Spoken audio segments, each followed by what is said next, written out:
여러분 안녕하십니까. 백세로 가는 태산입니다. 건강하셨죠? 오늘도 행복하고 즐거운 날 되십시오. 함께 주님의 말씀을 기억하면서 묵상하는 시간을 갖겠습니다. 주님 가운데 머물러 있으면은 행복이 넘치고 넘치게 됩니다.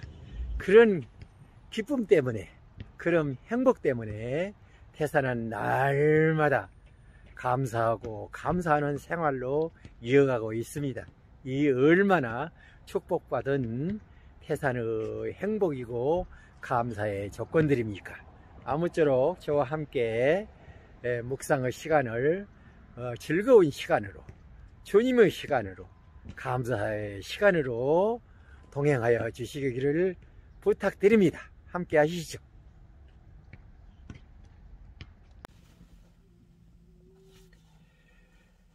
오늘은 좋은 것과 나쁜 것에 대해서 묵상해 보려고 합니다.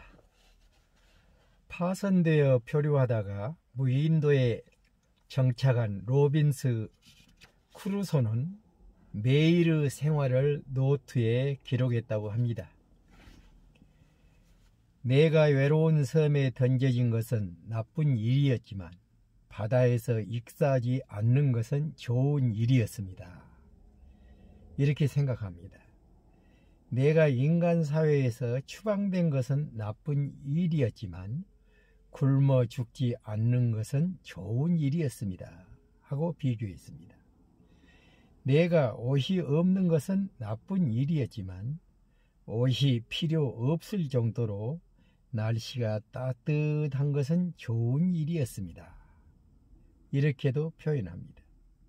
나에게 방어 도구가 없는 것은 나쁜 일이었지만 나를 해칠 야수들이 없는 것은 좋은 일이었습니다.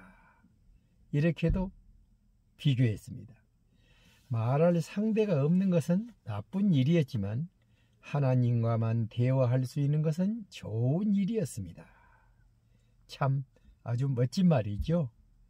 저도 요사이 산행을 하면서 같이 동행하는 사람이 없으니까 심심하기는 하지만은 혼자 걸으면서 성경을 듣고 찬송을 듣고 하나님과 함께하는 시간을 갖게 되는 것은 아주 좋은 일이었습니다. 그래서 말할 상대가 없는 것은 나쁜 일이었지만 하나님과만 대화할 수 있는 것은 좋은 일이었다고 비교해주는 로빈슨 크루소의 비교 관점은 매우 저에게도 합당한 일이었습니다. 파손되어 항의할 수 없는 것은 나쁜 일이었지만 파손된 배를 해안 가까이에 보내주셔서 내가 필요한 것들을 구할 수 있었던 것은 좋은 일이었습니다. 이렇게 또 비교했습니다. 크루스는 좋은 것과 나쁜 것을 모두 열거한 다음 이 세상에는 부정적인 일이든 긍정적인 일이든 너무 비참해서 감사할 수 없는 것도 없다는 결론을 내렸습니다. 진정한 행복은 감사를 담은 마음속에 솟아납니다. 깁슨 박사는 그가 쓴 행복한 하루라는 책에서 이렇게 말했습니다.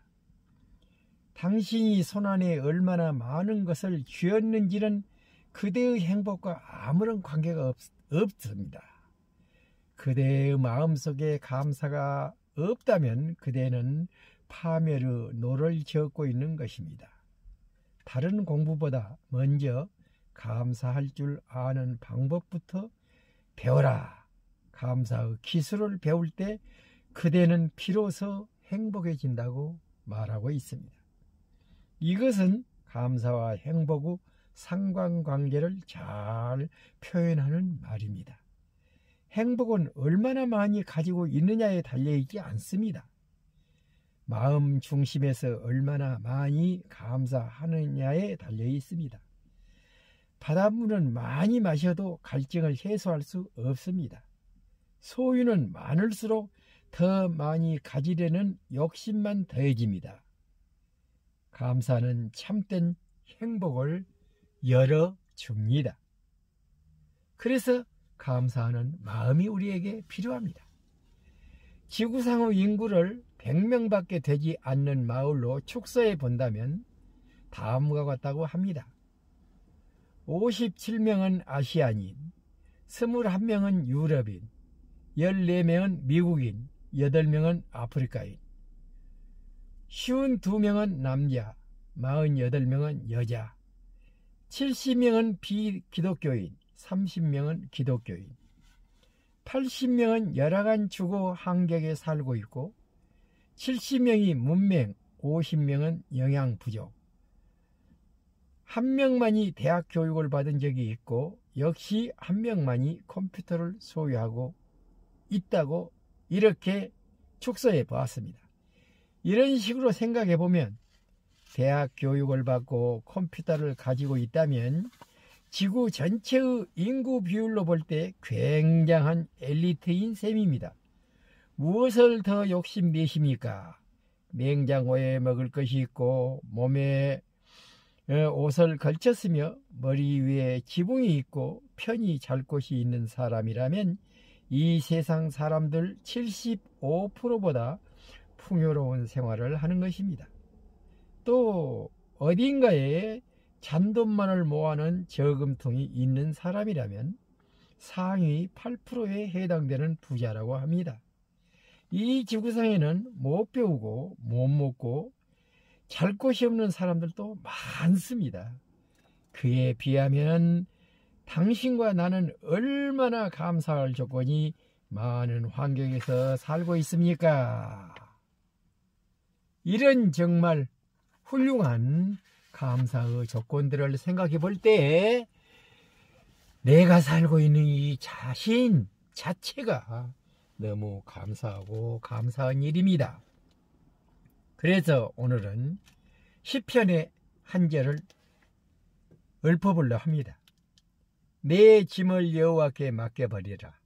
너를 붙드시고 의인의 요동함을 영원히 허락치 아니하시리로다 하는 말씀입니다. 성 프란치스코가 자기 고향에 있을 때 하루는 자기 집 하인이 우물에서 물을 깃는 것을 보았습니다. 그 하인은 물통을 내려 물을 가득히 담은 후 끌어올릴 때마다 조그마한 나무 토막 하나를 그 물통 안에 던져 넣는 것이었습니다. 그 이유를 물었더니 이렇게 하면 물이 요동치지 않아 물이 밖으로 흘러 넘치는 것을 최대한 막을 수 있다는 것이었습니다. 그 설명을 들은 프란체스코는 친구에게 이런 내용의 편지를 썼습니다. 우리는 얼마나 자주 흔들리는 마음의 물통을 가지고 있는가? 두려움으로 흔들리는 마음, 고통과 절망으로 부서지는 마음, 이것은 마치 심하게 흔들리고 출렁거리는 물통과 같은 것이지. 그러나 거기에 십자가라는 막대기를 던져보게. 그러면은 그 십자가 나오는 바로 요동치고 흔들리는 내 마음을 조용하고 고요하게 붙들어 주실 것을 나는 믿고 있네요. 그래서 수고하고 무거운 짐진 자들아 다 내게로 오라. 내가 너희를 쉬게 하리라 하신 마테오 복음 말씀도 생각납니다. 하루 일과를 마치고 저녁에 단잠을 잘 수 있으면 그 사람은 행복한 사람입니다. 그런데 분주한 삶 가운데서 해결하지 못한 어떤 일 때문에 개운치 않고 근심과 불안이 있다면 단잠을 잘 수가 없습니다. 철야기도 하느라 밤을 새운 것이 아니라 괜한 염려와 불안으로 잠을 못 이루는 경우가 너무나 많이 있습니다. 이는 밤새워 고민하고 염려한 만큼 하나님을 의지하지 못하는 불신 때문임을 깨닫고 참여해야 합니다.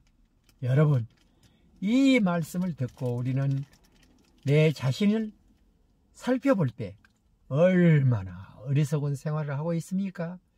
이런 것들이 바로잡아진다 하면은 곧 감사의 축복 가운데서 저희들은 잠잠하고 고요한 하나님을 찾아보고 하나님을 바라보는 그러한 기도 시간으로 이어질 것으로 믿습니다. 감사합니다. 오늘 또 이렇게 주신 밝은 날, 좋은 날, 기쁜 날 되게 하여 주셔서 감사합니다. 나는 한시도 감사를 멈출 수 없는 삶을 살아가는 이 태산의 행복을 우리 주 하느님께 감사함으로 또 감사함으로 보답하고 싶습니다. 내 입에서 항상 감사의 말씀이 끊이지 않도록 주 하느님 성령으로 저를 인도하여 주시옵기를 간절히 바라옵고, 또 이 방송을 듣고 있는 모든 사람들에게도 감사가 날로 더해갈 수 있는 감사의 조건들을 허락하여 주시옵기를 태산은 함께 기도드리옵나이다.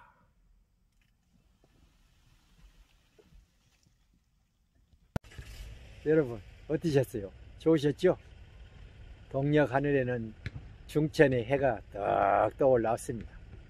해와 함께 오늘 하루도 우리에게는 행복과 감사와 기쁨과 즐거움만으로 가득 채워질 줄로 믿습니다.